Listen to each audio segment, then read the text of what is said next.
Hey, good morning and happy Election Day 2020, Solar Warriors. If you missed the final of our Solar Power International weekly roundups, then you missed a fantastic video live chat. We were having a whole bunch of fun last Friday, so we're going to replay it here for you. The Industry Pulse segment with Brian Lynch and Julia Piper starts right about minute 33, and it is a not to miss segment, and it's followed by another very interesting conversation with Ann Gagliotti of Groundwork and Christian Roseland. So I hope that you, if nothing else, will jump to minute 45 and listen to those, as they're very pertinent to today's election conversation, and I hope that you'll enjoy this episode. Thanks a lot for tuning in. Hey there, Solar Warriors. I'm Nico Johnson, and this is SunCast. Each week, I pull back the veil on the life and business insights of cleantech entrepreneurs building the most noble and impactful companies of our time. I hope what you learn from this conversation is a catalyst for your own growth. So thanks for tuning in, and welcome to our tribe.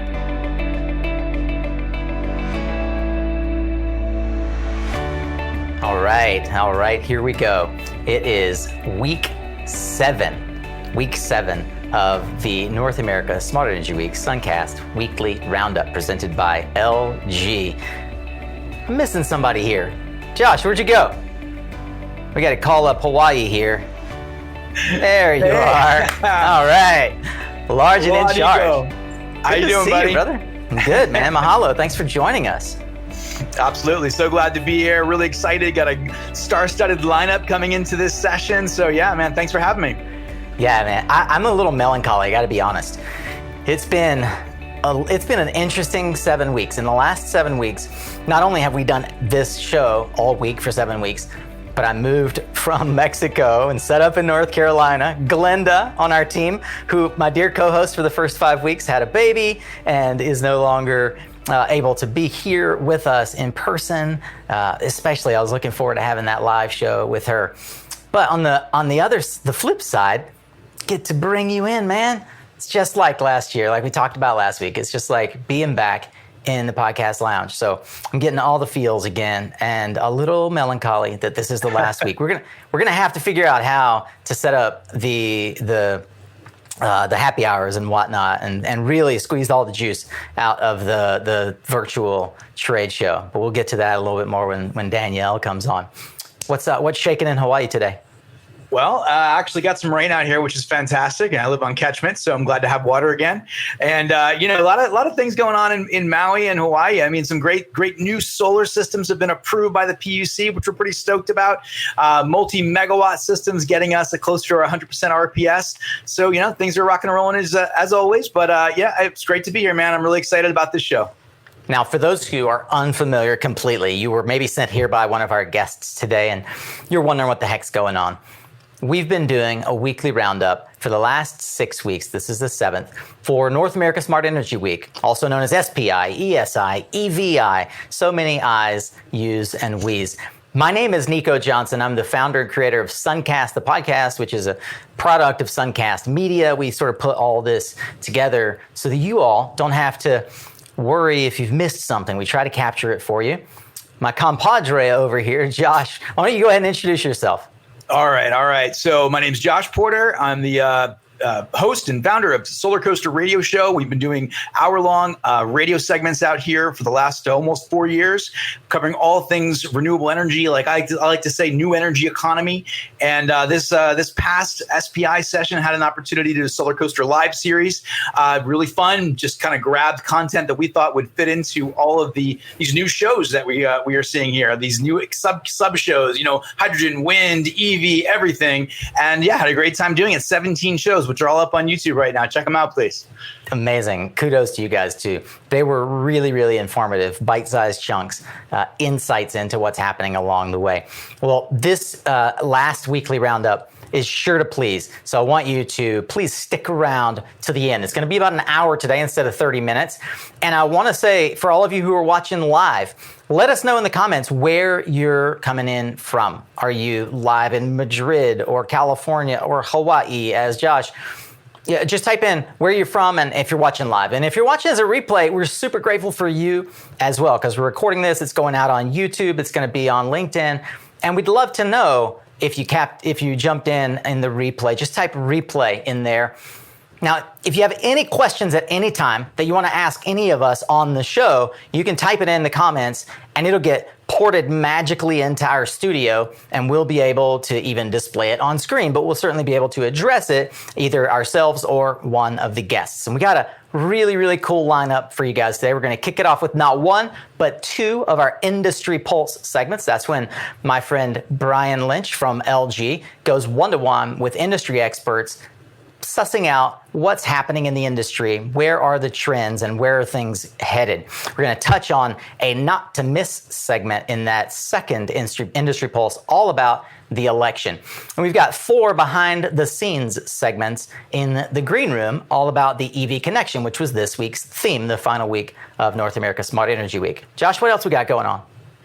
Well, we got some great people here, and I hope we have an opportunity to chat a little bit about the election. I'm certainly interested in hearing some opinions there for sure.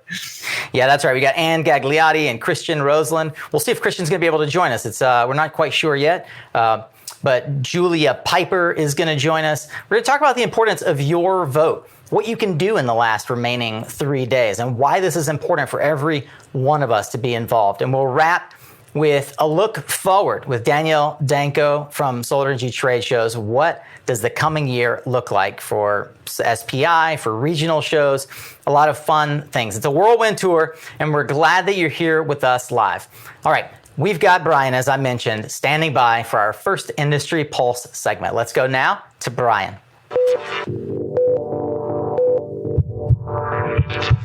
Hey, Nico, how are you? I'm good, Brian. It's good to see you, brother. We're doing what we can, man. This is the first time we've done it really, truly live. It's good to see you in person. Yeah, thanks for having me. I feel like it's like the season finale, and they're trying to do the live thing instead of the scripted event. So this is fun to be a part of, and I appreciate it. Yeah, absolutely, man. And it's been great to have not only the partnership of LG, but to have you debuting in your own thought leadership platform where you get a chance to go toe-to-toe with some industry experts. I thought it would be fun today, if you're okay with it, for me to ask you a few questions. You good? I'll try. We'll see. I like the other side of the table. Why don't we start off really quickly by the way that you normally do. Introduce yourself and what you do. Yeah, thanks. So for those that don't know me, I'm Brian Lynch, in the industry for a little over 15 years. Now have the honor and the privilege to work with LG Electronics Solar Division, Energy Storage Division, and been here for about 2 years. And it's a great company, great products, great people. And we do fun things like this, which is amazing. Yeah, man. One of my favorite things about Brian Lynch is that there's a doppelganger Brian Lynch on the West Coast, and you guys must get confused so often. It's spelled the exact same way as I recall. But one of the questions that I wanted to just tap in for you, I know that you've been keeping up as much as you can with this year's 7 weeks of micro conferences and the virtual trade show. Any big takeaways for you from the show? The big takeaway is SETS did an amazing job. They were thrown such a wild card and a variable when it moved from Anaheim to the parking lot in Las Vegas and now 100% virtual. It's tough, and they did the best that they could. Really wanted to commend the SETS team for rolling with the punches and putting on, in my opinion, a great conference. It, of course, had its little glitches here and there, but the net is a lot of great content, a lot of great people. But the core of it is, if there was any fear that we wouldn't get back together in person, I think that fear is unfounded, because there's no substitute for being crammed in a building with 60,000 other solar geeks like me, running into people you haven't seen in a long time. Just the networking element that happens, the spontaneous running into someone at the lobby bar. It just didn't happen this year, and I miss it. But I was really happy to get 8 hours of sleep every night. Right, and I'll tell you, having just moved back home from Mexico, I am looking forward to the next SPI and hopefully another taco truck rodeo. Just saying, that's where I made a lot of my friends back at previous SPIs.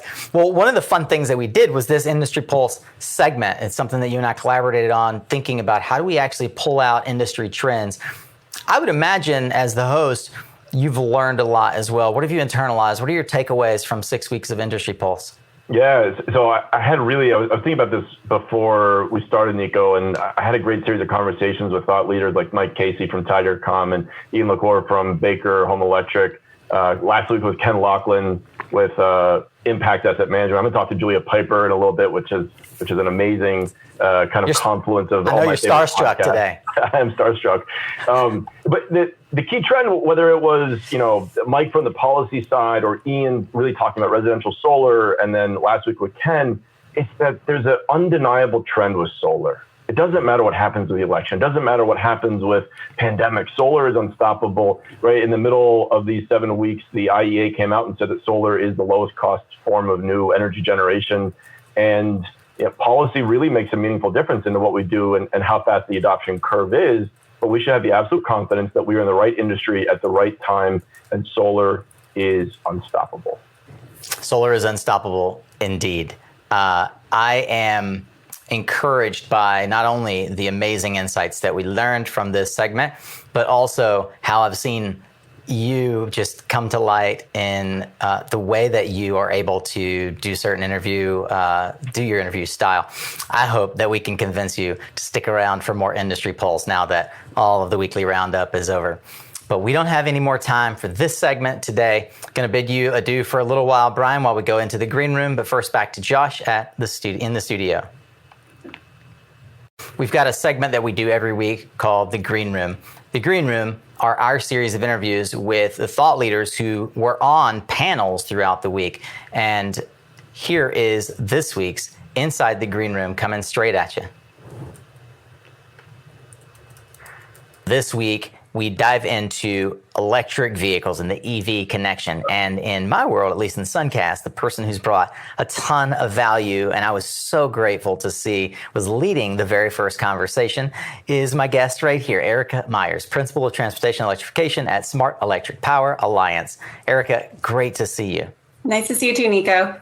Yeah, you led things off on Monday at 2 p.m. with considerations for crafting a comprehensive EV roadmap, something that you've got a lot of experience in. How would you summarize that conversation? It was a fantastic discussion. We had some of the best experts around the country who participated on that call.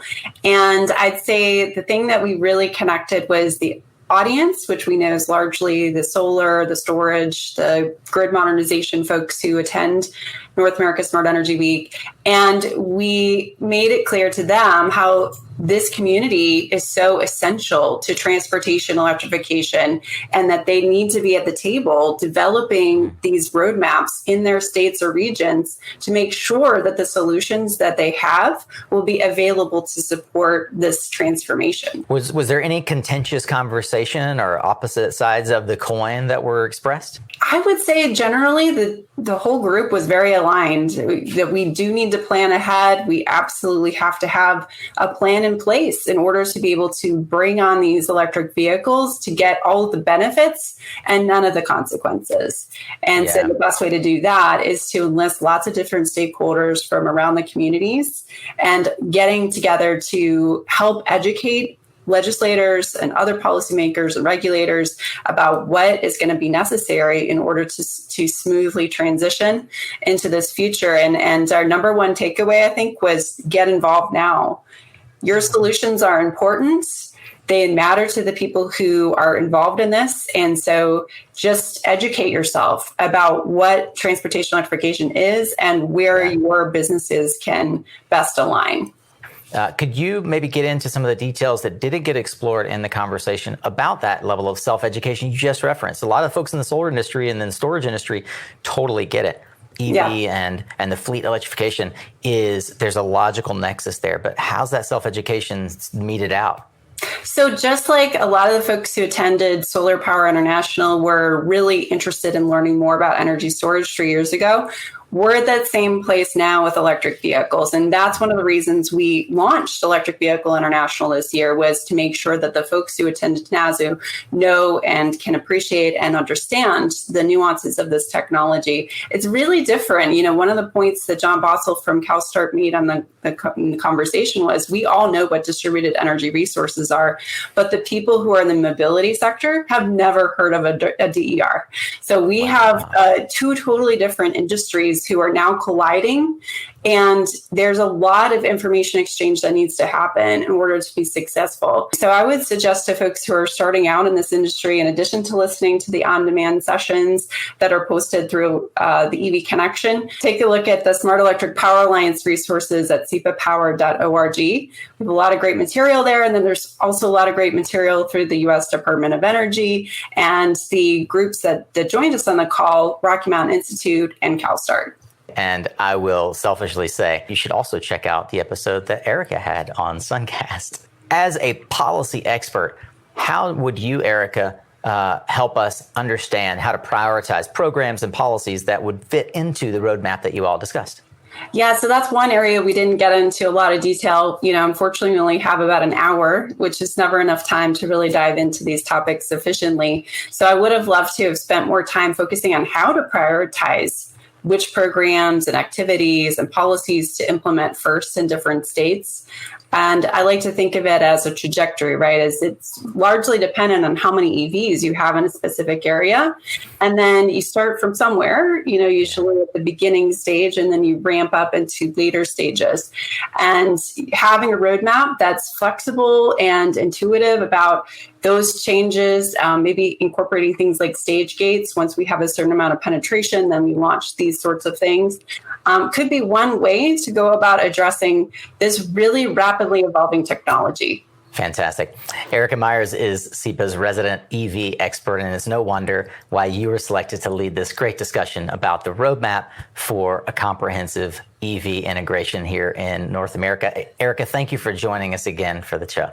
Well, thank you so much for having me, as always, Nico. All right, we're ready to go with Lynn Gray, President and CEO of the Fresno Metro Black Chamber of Commerce and Chamber Foundation. I got it, Tara, I got it. Welcome to our show. Thank you for having me, Nico. You are absolutely. We're having a good time because it's a Friday and we're enjoying the fact that we're wrapping North America Smart Energy Week. And sometimes things just don't come out easy, like this conversation for the panel that Tara and her esteemed panelists got to have. Yes, especially since I'm not in the solar industry. Exactly. Well, I think one of the reasons why we are involved in this is because our mission is to engage, educate, and empower our constituency. And we think that access to critical technologies and emerging markets is a part of that mission. And so as we watch the proliferation of EV programs that are sponsored by utilities and others, we want to make sure that there is equity in those conversations, in representation of where the dollars are spent. It's not enough to just simply say that we're going to implement in disadvantaged or traditionally disinvested communities. If you're going to implement properly, you've got to connect with the folks that are indeed close to the ground in those communities. What else came from the conversation that you feel like a viewer that maybe missed out on this session really would want to go back and listen to? Well, I think the age and the income statistics of, who's involved in the program speaks volumes about access and equity. If we're talking about folks over 35, and that is particularly interesting for our region because we have a very young population. We have about more than 60% of our folks that are less than 35. And so that means for our region that is a significant number of folks that are being left out of conversation and left out of access. And I think overwhelmingly, we see in our region that it's those under 35 that are really advocating for climate change realities and the reduction of GHGs and the implementation of green spaces and canopies and air quality monitoring and all of those really positive climate change actions. They're being spearheaded by the very people who don't have access and aren't really using the programs set up to advance those technologies. You said that part of the work that you do is helping ensure that utilities do what they said they're going to do. They put these programs together, and is there any accountability to a commitment to the standards that they set? Part one. And then how do you follow the money? And is that money that pours into these programs and flows from them going out in a way that creates equity?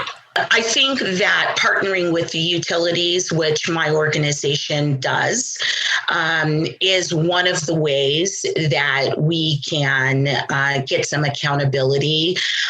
I think what's tougher is ensuring that there's equity across the board in all of the programs. And let's be fair, in the state of California, we have the wildfires to deal with. And that in and of itself would be overwhelming for any organization, let alone the utilities. But having said that, I think that there is legislation. There are some very clear guidelines in SB 535, AB 1550 here in California that speak to the inclusion of disadvantaged communities and populations, individuals and residents. And what we endeavor to do is just hold all of the organizations' feet to the fire, that if this is what the law says, this is what we want to see done in our community. I'm really grateful for your time as well, Tara Lynn Gray, the president and CEO of the Fresno Metro Black Chamber of Commerce and Chamber Foundation. Thank you for taking time to be with us. Thank you, Nico, for having me. I appreciate it. And now we're off to Josh in the green room with David Schlosberg of Enel X. All right. Thanks, Nico. And aloha and welcome to David Schlosberg, VP of Energy Markets Operations, E-Mobility, Enel X. Great to have you on board, David. How are you doing today? I'm doing great. Thanks for having me. Now, there was a session this week, Triple Win Strategies for EV Charging, the customer, the market, and the grid. I kind of got a sense of what that means. Now, of course, Karen, who was in that session, wasn't able to join us today, so you're kind of filling in for her. But I understand you've got a pretty robust background in this space. So let's talk a little bit about, or unpack, I should say, that session name. What is this all about? From the way I look at it and the way Enel X looks at it, there are these opportunities to provide benefits to many different aspects of the EV value chain. So, we obviously work directly with customers who own EVs. We provide most notably charging stations for people to use in the home, the business, municipalities, fleets, corporations. And one of the great benefits that you see happening a lot these days is utilities want to be involved in that conversation and that engagement directly with the drivers. It's a great opportunity for them to improve their relationships with customers and be that trusted advisor and provide benefits to EV drivers and also all participants on the grid. So the customer typically can benefit from engaging with the utility to receive a charging station or to be incentivized to receive a charging station. That's great. It's buying down the upfront cost of going electric. It may not be the car, but it's everything that goes along with having an electric car, which can include having charging infrastructure, a charging station, if you will, that you can charge and charge fast and when you need it. In addition, utilities go much farther and they say, well, this electrified transportation, this consumption from the grid, if it's done at the right time, it actually is a benefit to everyone. And specifically, we want to encourage people to charge at the right time. And they can, that can manifest through at a rate that you get from the utility directly, or maybe a sort of outside the rate credit that you could get on your bill or directly to you for charging at the right time. Just think about it as savings on your fuel. Those are direct benefits and wins for the customer because it's reducing their costs. For the utility and for the grid, they're actually reducing the cost to serve everyone on the grid. They're doing this by using the grid when it's least utilized. So they're increasing use of their fixed costs, their fixed assets, like the wires and everything around on the road. But also, generation that might be sitting around that's inexpensive but underutilized, especially renewable energy. Enel X just finished a project with Hawaiian Electric and the Elemental Accelerator, where we deployed 300 of our JuiceBox smart chargers. They were free of charge. Thank you to Environmental the accelerator. But we also engage customers in what we call our Juice Points program, which is basically a smart charging loyalty program. It's that discount off of your fuel to do the right things. And what we found was just the availability of this program, that people know, hey, I can get a level 2 smart charger. I can provide a benefit to the grid. Actually, 22% of the participants said that it actually induced them to get either their first or their second electric vehicle. So there you see, not only did we get a good outcome from the grid, we got good outcomes for the customers. We actually got more people to go electric. Good outcome for the world and for the environment. So there's your triple win right there in your backyard. Very good stuff. I really appreciate hearing about that. Let me ask you this. From the perspective of the overall U.S. Market here, what are your expectations? Do you have any read on the election? I mean, we did just have Biden say that, hey, the president's in charge of the largest truck fleet in the world, and we should own the EV market. So any guidance or discussion on that you'd like to share? Well, I don't want to speculate on the outcome of the election, so no one has heartburn. But I think what candidate Biden is referring to is that the federal government, its ability, its procurement power is so great that if the federal government makes a decision to do something and drive its procurement in a certain way, it can actually move the market. It can drive scale, which can drive efficiency, which can drive down costs and get more adoption. So we saw that the federal government made a big push to encourage or utilize renewable energy on Army bases around the U.S. That drove large-scale renewables. And I think that there's an opportunity similarly on the fleet, whether it's the post office or other fleets that the federal government manages and oversees. Very good. Well, thank you. This has been David Schlosberg, VP of Energy Markets Operations, e-mobility of Enel X. Okay, back to you, Nico, in the studio. Here we are for one more live in the studio. We're going to want to bring up our friend AJ Perkins. AJ is the president of Instant On, a microgrid integrator and a fellow Hawaiian. Audio. Got everybody? There we go. There we go. There's AJ. Yeah, all right. How's it, brother? Good to see you, brother. Welcome to the show. Good to see you. Thank you. Thank you. AJ, this is our second time meeting in an SPI container. Great to see you again. You're an avid speaker and participant of SPI, and we'd love to hear your take on how this year's virtual conference came across for you. It was really nice hearing Brian talk about, some of the exciting things as well as the challenges with SPI not being live and the flexibility. And we got to acknowledge the white elephant of the fact that I think everybody, all 60,000 participants, miss being able to be in that one space together. There's just so much energy and electrification, let's call it, by being together. But, just the amount of content, the amount of things that you guys have been able to bring to us that SPI has really put in front of the world, let's call it, that's the thing that excites me, because it's hard. I mean, I come from Hawaii. Not all of my Hawaiians can get out to SPI, no matter where it is, whether it's in San Diego or in New Orleans, right? So it's challenging, but the opportunity that we have to be able to view all of this stuff, I mean, we got to take the wins whenever we can, and this is global. Amen. Absolutely. Hey, AJ, you're a big part of microgrid section, and it's been growing a lot over the last few years. What do you see coming in the upcoming period? I remember last year when we were in the microgrid section. I mean, we felt like we were all the way out in Mars, right? I mean, it was just, I remember taking my wife and her aunt, who's like 75 years old, and all of these people, family members, and all of these people that were there to listen to AJ speak, right? And I remember walking them to my booth, and I just was embarrassed, thinking, my gosh, look at all of these guys that are I mean, it was just amazing. And then we get to our place, and it's crickets, and it's like, oh, this is so cute.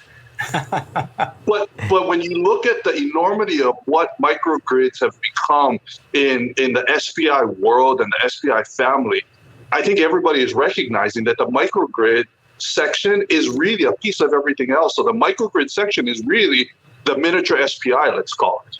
I mean, you've got EVs, you've got EV chargers, you've got all of these components. So, what do I see? I mean, as a participant in the microgrid section, I'd like to see it right center and be a part of everything that we touch, because quite frankly, it is. So I definitely see the team at SPI and the SETS team really taking acknowledgement of that, and by bringing in, a lot of these participants to really showcase that opportunity. 100%. Yeah, there's definitely a plethora of information out here with all of that. Is that good or bad? What are your thoughts? I mean, there's so much in the microgrid world. Well, I mean, the information obviously is, they always talk about good info, bad info, good in, bad out, all that type of stuff. The one thing that I feel is that SPI gives me the ability to really vet technologies, vet vendors, vet, just all of these different things. So that's where being able to utilize SPI and the platform that SPI provides to say, is this real? Is this just fluff, right? I mean, so many of us are talking about all of these crazy, new innovations. I hate to say it. If it's at SPI, it really gives me an opportunity to say, let me at least dive a little bit deeper into it. So that's where, to me, I mean, I hate to say it, but SPI is a good stepping point for the litmus test, let's say. Yeah. That's a good point. Yeah. Whether it's there live and you can touch it, feel it, smell it, see what it looks like on the inside. Well, AJ, we're all super hopeful that by this time next year, we'll be sort of relaxing and detoxing from an in-person SPI. We're going to talk a bit with Danielle towards the end of the show about next year's SPI, but we're not quite done with all the virtual education platform yet. As I understand, you still have a few contributions yourself. What can we look forward to from you as a contribution to the rest of the virtual trade show? So, I love the SPI and SETS team and all their partners, because they truly reach out to each and every one of us as participants to say, hey, we'd like to get you more involved. Is that something that we can do together? And I mean, they really work hard to integrate their participants into the actual show in and of itself. And, so I've been fortunate to be able to speak at a lot of their events, and we definitely have a lot of opportunities to chat more throughout the year. I know the things that SETS and SPI has learned is that, this information that we're putting out there is really important for the market as a whole, not just where they serve, but also the broader market and the global community looking for answers. So we definitely have some things teed up with the SPI team to be able to showcase more education, more knowledge, to be able to create better questions to be asked of both their participants and those looking for more information. AJ, it's so good to see you again. I can't wait to get you inside of our podcast lounge at next year's SPI, and hopefully to see you at the eventual regional events that we do get to participate in together. That's it for us here in the green room. Now we're going to go back into our industry pulse with Brian and the one and only Julia Piper. I've been wondering, what's your least favorite solar asset management activity? Those daily, weekly, sometimes monthly deliverables that you just have to check off the list, but can be such a drag. Well, let me tell you how to press the easy button and get going on the work that really matters by automating your invoicing and ticketing and reporting with PowerHub. Focus on the work that you want to do. Take the boring stuff off your plate with PowerHub. You can go to powerhub.com/SunCast to learn more.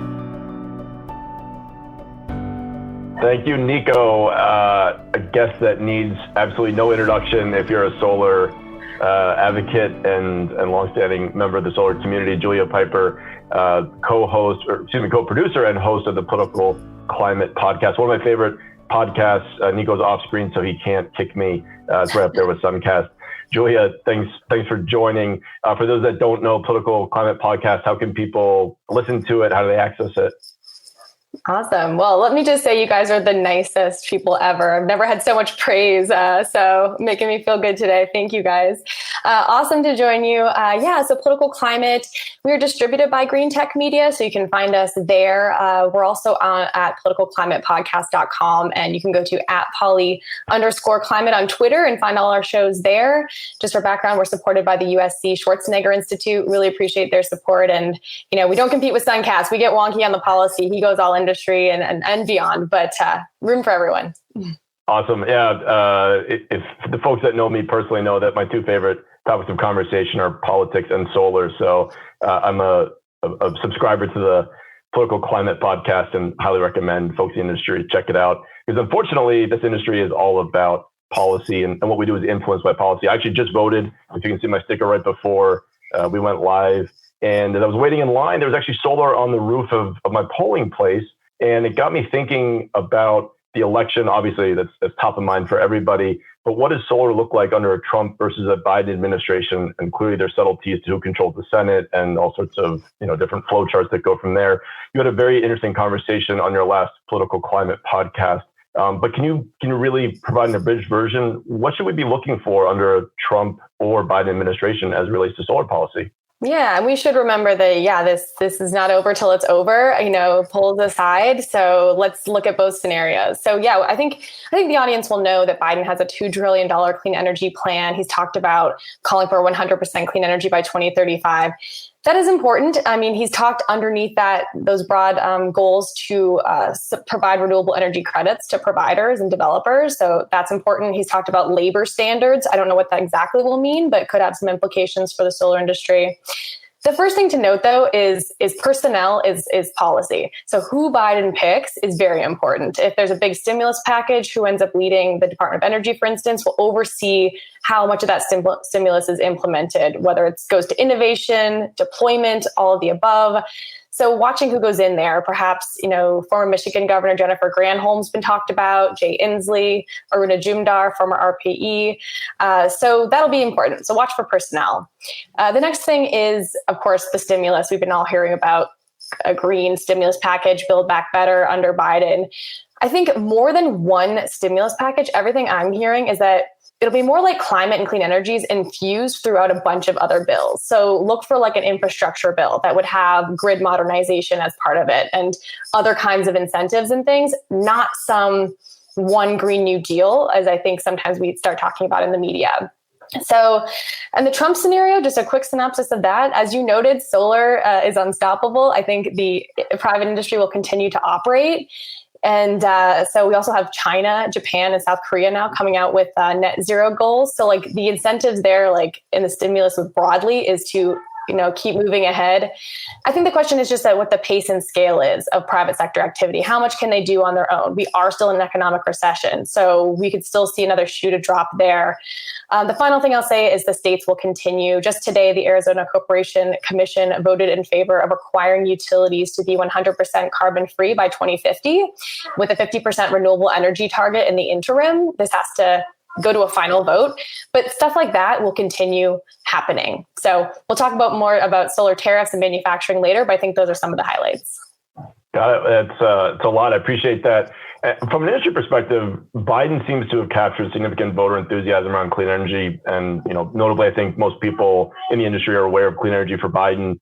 Even if you're not in the Biden camp, you're certainly aware that that's out there. And there's been 10,000 volunteers that have joined, and they've raised, I think, $3 million as of the beginning of this week. At the end of the last debate, Trump seemed to pounce on the comment that Vice President Biden made related to the transition away from an oil and carbon-based fuel economy. And they really tried to make it like it was a Biden gaffe. I think in thinking about this, it seemed like a calculated political statement. What are your thoughts on that? Yeah, I feel like that charge against Biden has sort of fallen flat, largely because of the work that the private sector is doing. I don't think the drama that there was around coal in 2016 is quite there as much. The industry has changed a lot in just the 4 years. So it's not really like sticking to Biden. Also, he said he won't do outright bans on fossil fuels. And I think that's important to know. Mind you, his policies will result in a decline in fossil fuel use. So I think the fossil fuel industry is watching that, but even they don't seem to be entirely fazed by it. They know the transitions are coming. Again, we mentioned China, South Korea, Japan. It's not like you can escape this, even if the US, doesn't fully embrace the transition at the highest levels. But you mentioned clean energy for Biden.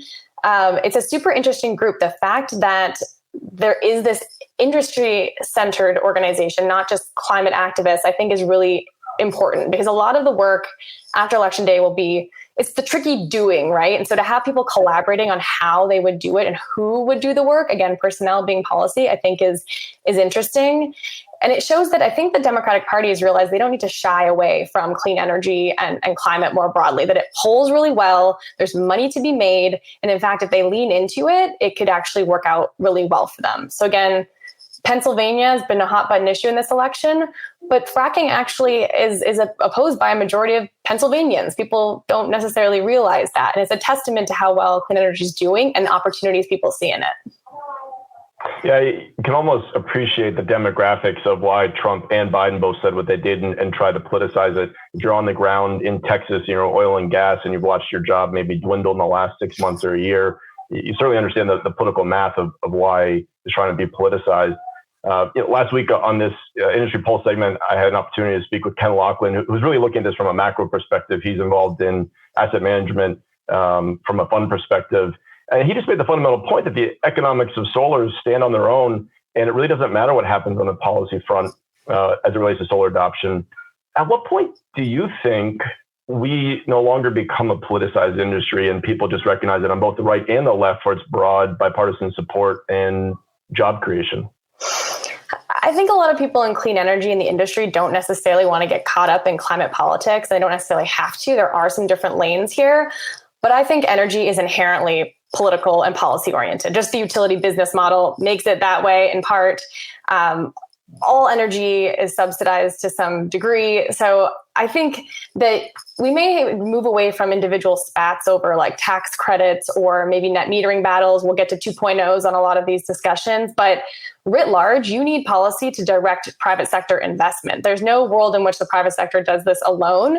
And as long as there are incumbents, there will be policy discussions and those will get politicized, partially because of lack of information. I don't think Americans even realize how many jobs are in solar today. Like that's something that the industry probably wants to talk about more because the average person doesn't necessarily realize that.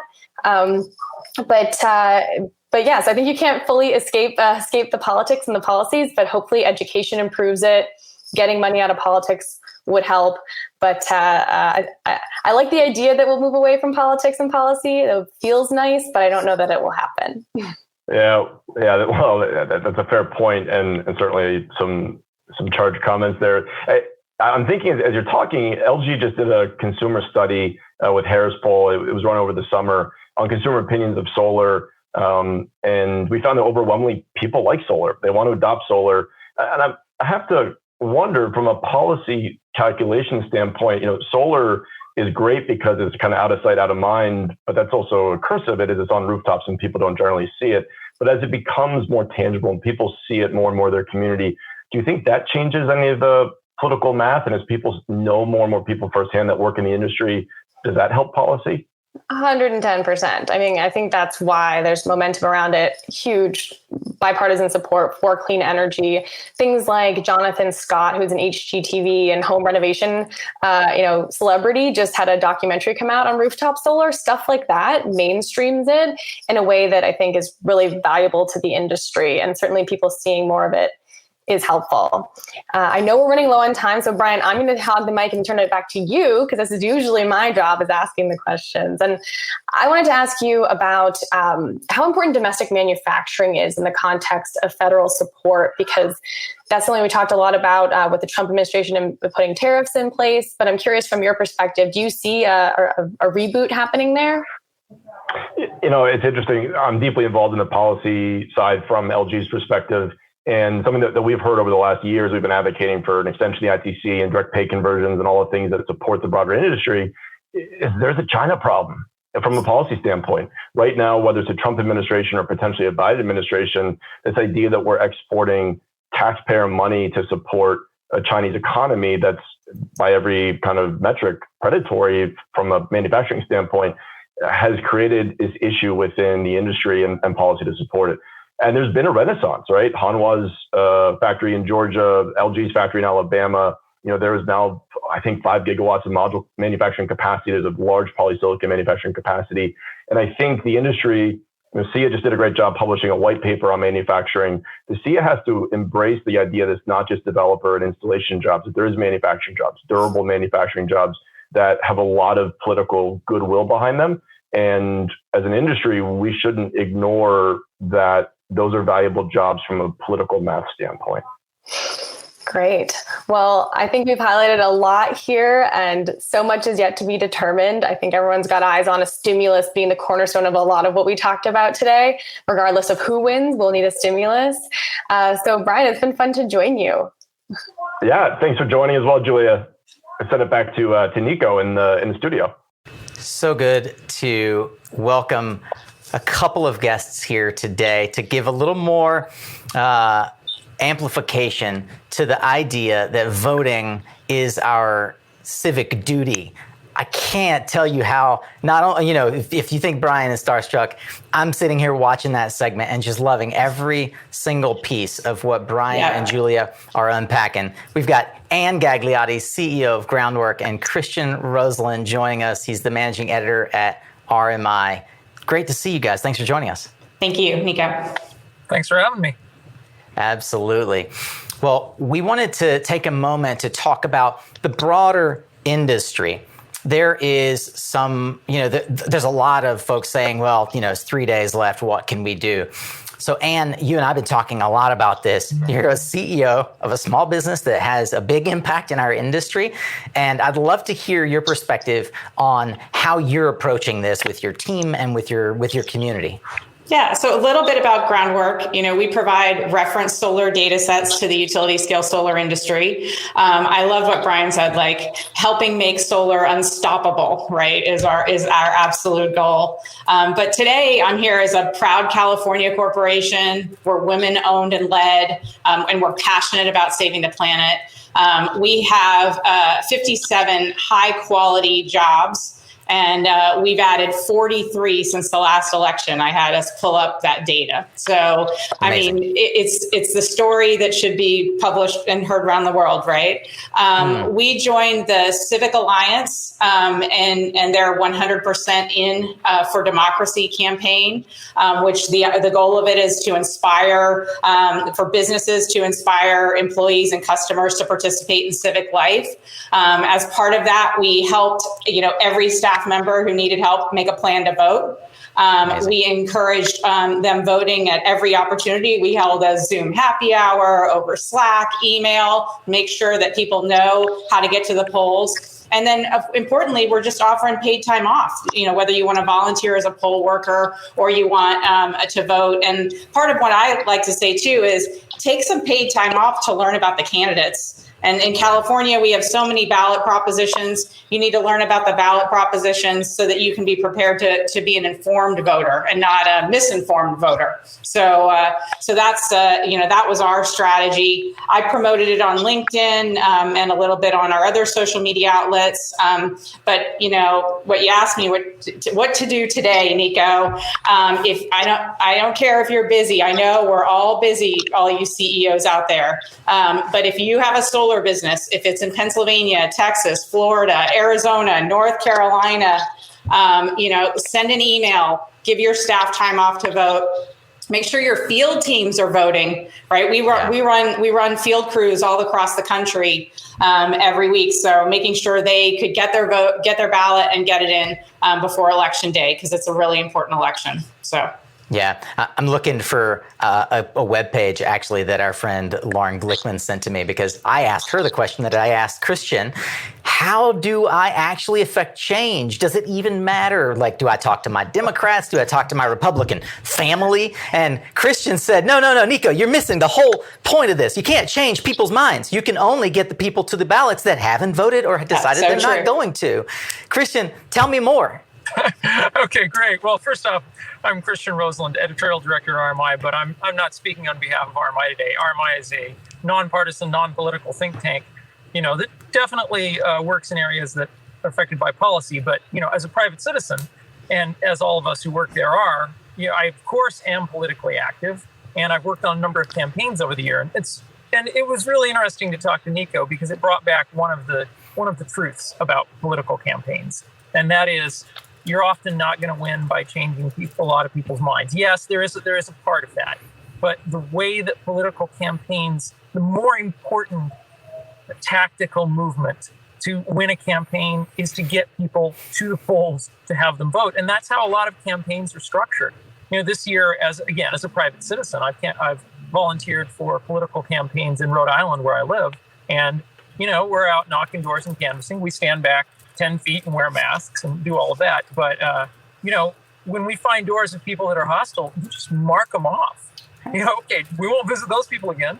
Or, you're out to find the people. Your primary interest is finding the supporters and then mobilizing them. So I think that that's something people need to understand about how races are won, is that so much of it is about mobilizing your supporters. Because, you can be very popular, but if your positions can be popular, but if your people don't get to the polls, you're not going to win. Yeah. And, one of the things I was thinking about is, we've got this obligation, civic duty to vote. You guys are doing amazing things to help your team. And you gave some great ideas for how others could think about supporting their team. But let's be real, like when we get to Wednesday, there are some fundamental political realities we have to deal with. And obviously solar policies fuel growth. What is it going to mean to groundwork to have lower business uncertainty versus other types of policy that come to play? How are you seeing this, like the long-term view? Yeah, I mean, to Christian's point, I felt the exact same way. Like, I can't convince, people in my life that are going to vote for a certain way. But if you look at solar policy and climate policy, and if you look at all of us, there's a lot of us. So getting them to the polls is important. So I just echo what Christian said. I view the federal leadership, as a business owner, in addition to being a solar voter. And it is imperative to have stable business conditions and low uncertainty. I mean, we deliver low uncertainty data sets. You need low uncertainty economic conditions to have a good growing business. And so whether it's trade wars or how you're managing a global pandemic, you need a plan. And you need to make sure that, that financially sound and growing companies can have access to credit so they can grow. And the first thing you see, get pulled back. And I saw it this summer with credit cards. I run, as I said, a field services business. So we have staff all over the country using credit cards. The banks immediately came back and cut our lines on our credit card lines. And it's not because my financials are not strong. It's because they're hoarding cash for themselves. So that's the first great reason, to cast a ballot for somebody that's got a plan for how to manage the economy and stable trade policies. The second thing is healthcare. And I think it is the most pro-business thing to have healthcare in the hands of other people than small businesses. My healthcare, I've been in business for 11 years. I offer 100% paid healthcare and 4 weeks of paid leave. So that is a tax on my business. And so effectively, I actually went and calculated it because I'm such a financial wonk. That's an 18% tax on my business this year. So it's a huge administrative burden in addition to being a tax. And so we need to vote for candidates that have a plan for healthcare, that are going to use the government's buying power to reduce cost. On an earlier segment, they were talking about using the government's buying power for EV charging, right? Same thing is true with healthcare. Government has buying power. And then, that'll get improved coverage and get more people covered, right? And then, the last thing, Nico, is, I've been, at this for a while now, and it's like how to be a good leader, right? And to be a good leader, you have to strive every day to be the best human you can be, right? And because that's it, right? So you can't lead. You have to be trustworthy. You have to be caring. I don't think that's just a woman-owned business saying that. I think you have to be a caring leader, and then you have to rely on experts. Groundwork was founded on science and data, and that stuff really matters. And so I just feel like you need to look at the candidates and make sure you see the qualities in them that you want your children to have. And so every chance you get when you look at those candidates, you should put it through that lens.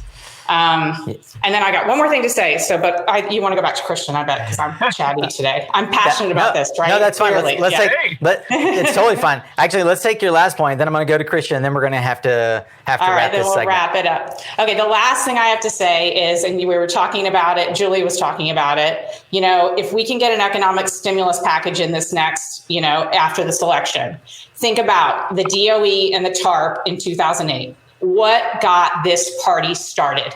0 gigawatts to 50 gigawatts. Yeah.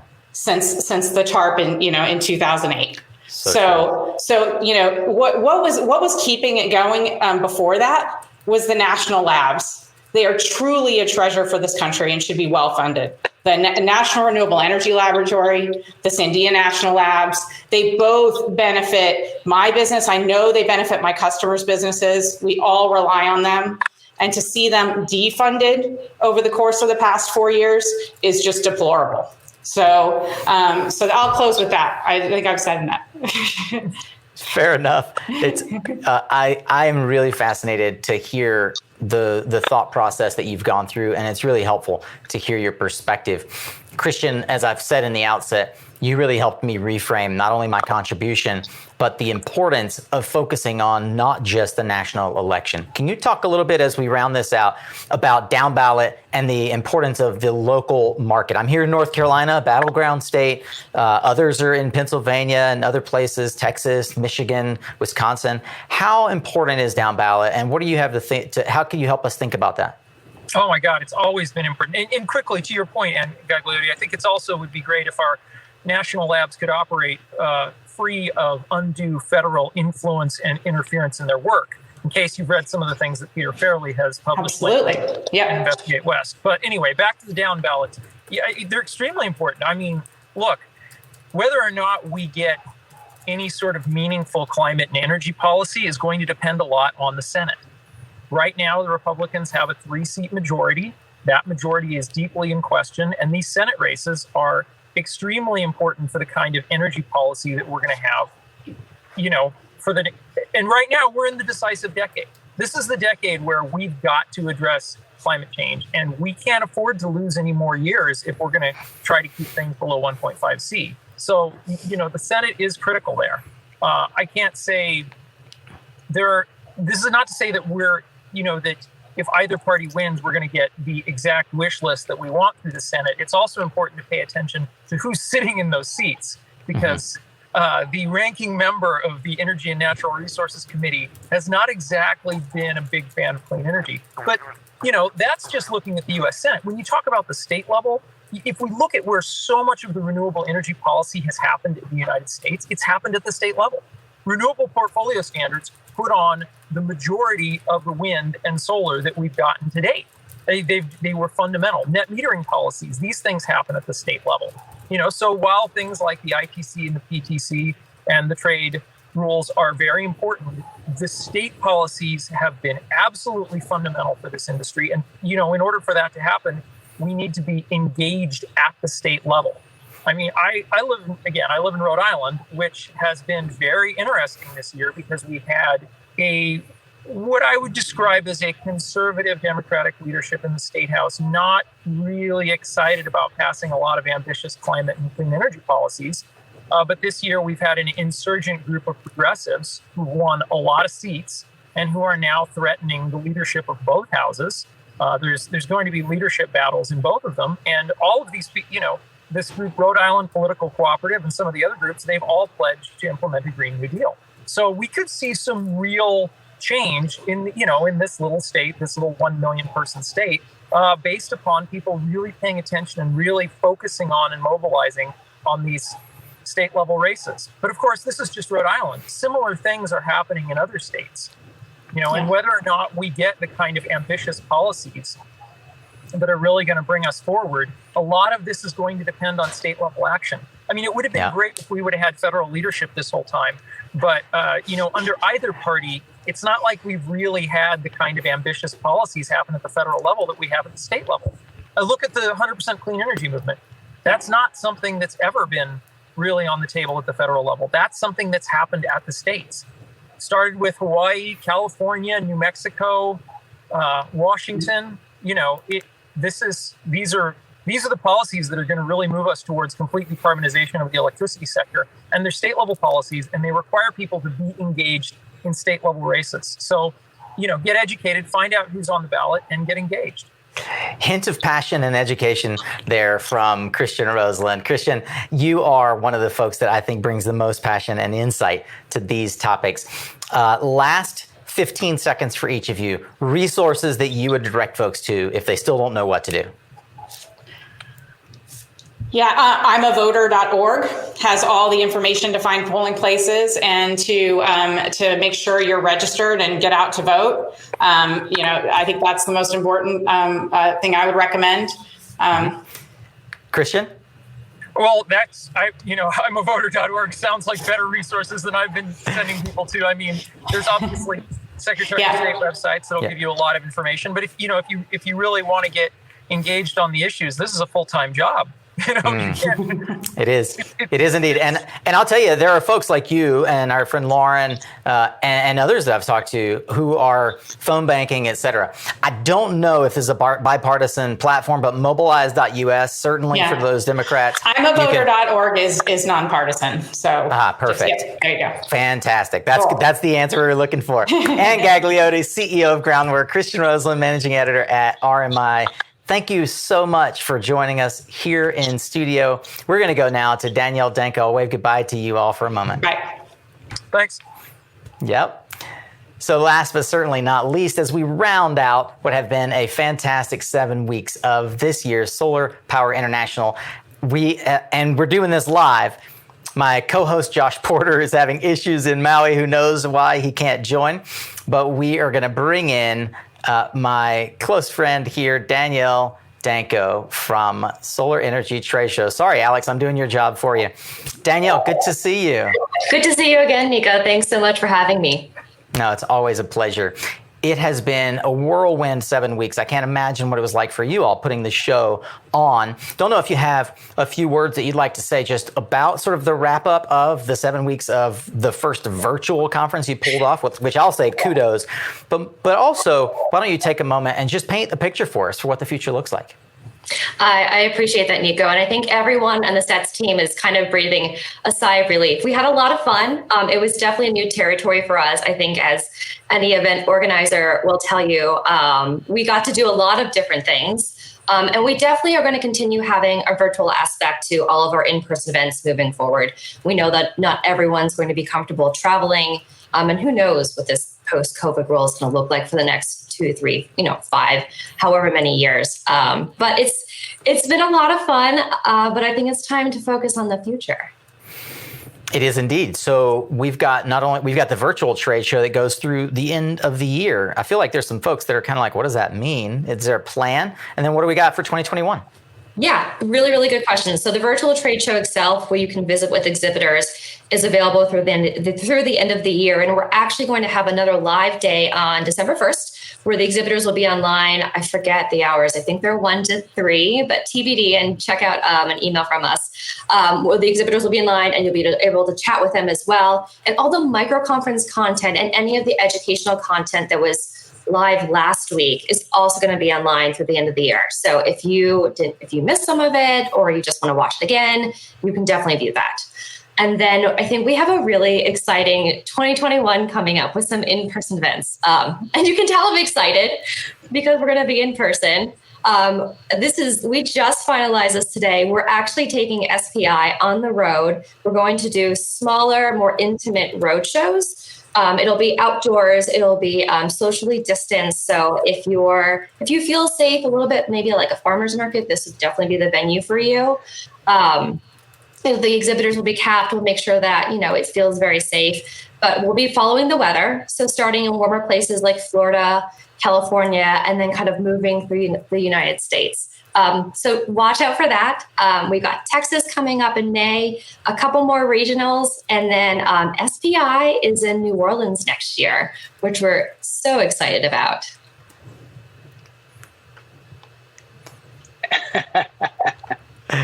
We got it. There we go, guys. I'm back. He's back. Welcome. He's back. That's a little bit of Maui bandwidth for you there, folks. Apologize for that, but I'm glad I was able to jump back in. Absolutely. I thought Josh was going to say, what about Hawaii? Yeah, really. I mean, maybe it's time. Nothing's impossible, Josh, especially Hawaii. and especially for the coaster. Well, Danielle, it's been fantastic to see how you all have been able to roll with the punches. We've all been dealt an interesting hand this year, and it's going to be a really interesting year next year. I'm for sure looking forward to New Orleans. Do you have on mind the exact dates for next year for those who are? Yeah, I do. They're September 20th through 23rd. I hope I'm right. 20th to 23rd. All right. So yeah, it's going to be back. It's going to be towards the end of September again. Fantastic. Great time to be in New Orleans. At least it's not in February. Absolutely. Josh, I wanted to see if you had anything else for Danielle as well. You got a chance to participate in ways that I didn't in this year's conference, and we're going to be hopefully collaborating on a whole lot more stuff coming up. Yeah, really looking forward to that, Nico. And I don't know. I got to tell you, it was a really interesting experience doing the SolarCoaster Live series this year over 7 weeks. And yeah, in the upcoming period, I'm looking forward to obviously getting back to a little bit of face-to-face. But I do think that there's something interesting in what we've learned in this process. So, what's that interaction look like, perhaps, with all the things that have grown through the virtual, what we've learned in this virtual kind of world, right? Because you could really have a much bigger audience. And there are certain things that you can do in the virtual world that you can't do in the real world. I mean, we kind of picked up on a few of those too. So I'm excited to see how that hybrid thing works forward. That's awesome. And we are too. It's evolved so much over the last, 6 or 8 months. So I think the next 6 months to a year is going to bring a lot more evolution. And I think it's a fun time for the event industry. 100%. It absolutely is. I can't wait to get out of this yellow box and go see all of you. Go see all of you again. Well, we've had a lot of things happening. One of those really interesting things is our drone giveaway. So on behalf of IDEMATEC, one of our sponsors, I want to remind everyone that you can join the On the Horizon drone giveaway, which today is the last day. Get that DJI Mavic Pro. If you don't know how, go to mysuncast.com/SPI 2020. mysuncast.com/SPI 2020. Today's the last day, Friday, October 30th.